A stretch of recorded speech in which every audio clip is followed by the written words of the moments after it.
So this is our final video. I wanted to show you how to take cuttings because July and August is the perfect time to take semi-ripe cuttings. So you can take cuttings of lavender, of rosemary and of this plant, which is called Ersimium Bowles Mauve. Lots of you will probably have this in your communities. It flowers from about February right through till October, and it's a brilliant bee plant. This one is probably a little bit past its best. It's been in a pot for a long time, but it's perfect for taking cuttings from.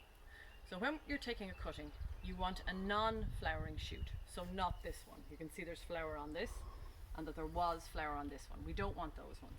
So if you come in here, you can see this is a lovely, healthy side shoot with no flowers. And I can peel this one back and get a little bit of a heel cutting. I just cut that to get it nice and clean. Or this one here, we can just cut. So we're looking for about this length. Okay, so we'll go over here to the table. So the first thing you do, strip off all the lower leaves. So that gives you a nice clean area to insert into the pot, and also it will increase the chances of success. If you leave lots of leaves on, then this cutting needs lots of water and they often fail because of that, okay? So if we look at it closely, you can see the leaf nodes all here. So we want to cut just below a leaf node because that will give us the best chance of this cutting taking. That's where most of the rooting hormones will be. Okay, so a nice clean cut with a knife, or with a secateurs if you don't have a knife. This is a mix of potting compost and sand.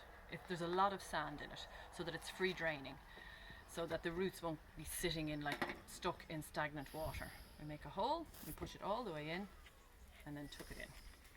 Okay, we'll do another one here. So this is the one with a little bit of the heel attached, and these can often root even better than the ones that we cut. I don't need to cut this one.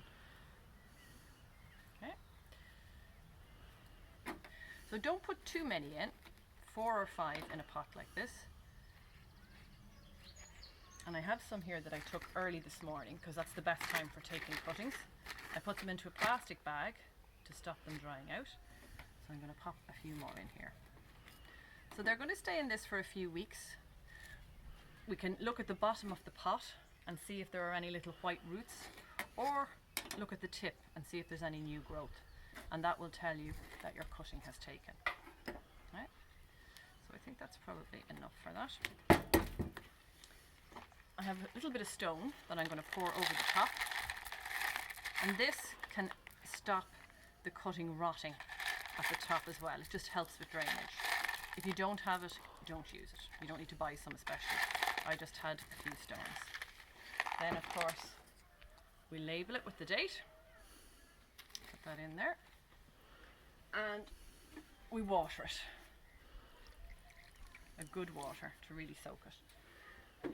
So I'm going to put this pot somewhere out of direct sunlight, but where it will get some light. And really every day I need to either water it or mist it. We can't let them dry out. And when they've taken, like with the Nepeta cutting that I showed you, then you can pot them onto individual pots. And where there was one plant, we now have 4.